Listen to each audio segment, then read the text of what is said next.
هنعمل النهارده مع بعض واحده من اجمل الوصفات. هنعمل النهارده شاورما اللحمه على الطريقه المصريه، واحده من احلى الوصفات وتتبيلات الشاورما ممكن تجربوها. البلدي بتاعت المحلات اللي بتتعمل في عيش كايزر مدور بالشكل الجميل ده. وهنعمل مع بعض سلطه الطحينه عشان تطلع معاكي بالجمال ده. احلى شاورما لحمه على الطريقه المصريه هنعملها مع بعض النهارده ان شاء الله. لو لسه ما اشتركتوش اشتركوا وفعلوا زر الجرس ولا نبدا نشوف عملنا ازاي. دلوقتي اول حاجه هنجهز التتبيله. معانا كوبايه من ميه البصل. تجيبي بصلتين تحطهم في الكبه وتفرموهم ناعم خالص، وبعدين في مصفى سلك بتصفيهم تطلعي ميتهم لوحدهم، والقشر بتخليه لوحده ما بترموهوش. بتحطيه في كيس في التلاجة تستعمليه في اي حاجه. ممكن تستعمليه في كفته الحاتي، او ممكن لو ما عندكيش كبه في المبشره وتبشري البصل وتصفيه تعملي نفس الخطوه عادي. بسم الله. ومعايا علبة من الزبادي، بسم الله، عصير ليمونة، ومعلقتين من الخل الأبيض، ومعلقتين من الزيت، ويفضل لو في زيت زيتون. حاجة مهمة في تتبيلة شاورما اللحم ان انت تحطي معلقة من السكر. ومعايا دلوقتي البهارات اللي هقول عليه معلقة صغيرة مرقة وفلفل اسود وبهارات لحمة، او ممكن 7 بهارات وتوم بودرة، وطبعا معلقة كبيرة من بهارات الشاورما ورشة من جوز الطيب ونص معلقه صغيره من الزنجبيل البودره. موجود بابريكا هتحطي معلقه كبيره من البابريكا، هنحط نص معلقه صغيره من الكركم. نحط الملح. وهنا كده خلاص التتبيله كلها بقت جاهزه معايا. وهنا معايا اللحمه اللي هستخدمها في الشاورما. افضل للشاورما ان انت تجيبيها قطعيه طريه، يعني انا استخدمت عرق الفيليتو. انت ممكن تستخدمي اي قطعيه انت حباها بس تكون طريه عشان ما تاخدش معاكي وقت في السوا ويكون فيها نسبه دهون. قطعتها بالشكل ده شرايح طوليه رفيعه كده،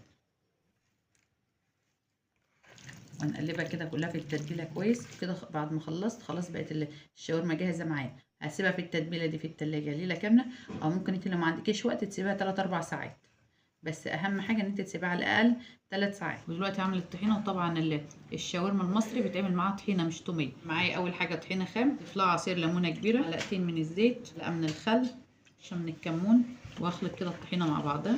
وبعد ما خلطتها كده مع بعضها لو موجود عندك مايونيز ممكن تحطي، او ممكن تحطي زبادي، او ممكن تحلها بميه بس من غير اضافه ولا مايونيز ولا زبادي. ضفت كده علبه صغيره من الزبادي. اضيف الميه، بسم الله الرحمن الرحيم.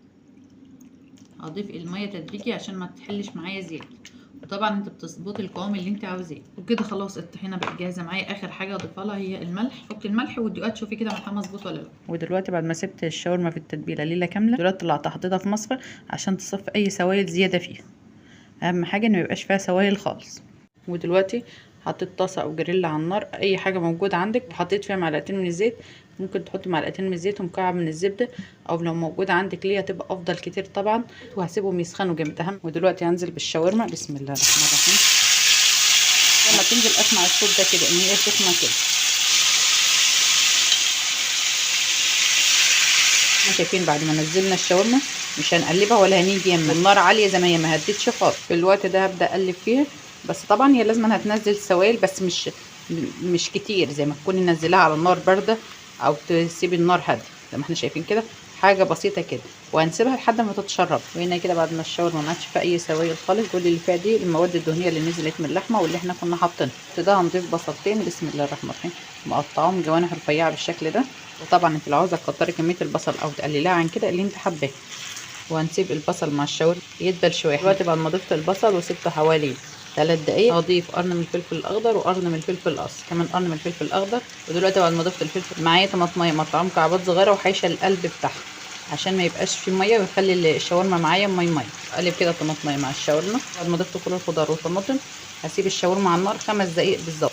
ما تبالغيش في وقت التسويه عشان الشاورما ما تشدش معاك. قطعيه اللحمه اللي معانا بتاخدش وقت تسويه خالص لانها عرق الفيليتو. ده اطرى حته في الذبيحه، ما بتاخدش وقت. خلاص هي بقت جاهزه معايا، ما خدتش معايا وقت على النار، حوالي تلت ساعه بس. ما تاخدش اكتر من كده. من البقدونس قبل ما اقفل على طول عشان يفضل لونه اخضر، ما تضيفوش قبل كده. خلاص انا ضفته وهطفي وهنقدمها مع بعض. وكده خلاص بعد ما خلصت الشاورما بقت جاهزه معايا. وطبعا الشاورما من مصر بتتقدم في عيش كايزر. بسم الله الرحمن. انا معايا العيش الكايزر فتحته بالشكل ده. ممكن تديله تغميسه على النار ومكعب من الزبده لو انت بتحبيه مقرمش، انما انا بحبه طري فهسيبه زي ما هو. نحط الاول شويه من سلطه الطحينه، لو انت عندك خس وحابه تحطي فيها خس تحطي. وكده خلاص وصفتنا النهارده بقت جاهزه. لو عجبتكم وصفتنا النهارده اعملوا لهم تابعوا وشير عشان يوصلكم كل جديد. والسلام عليكم ورحمه الله وبركاته.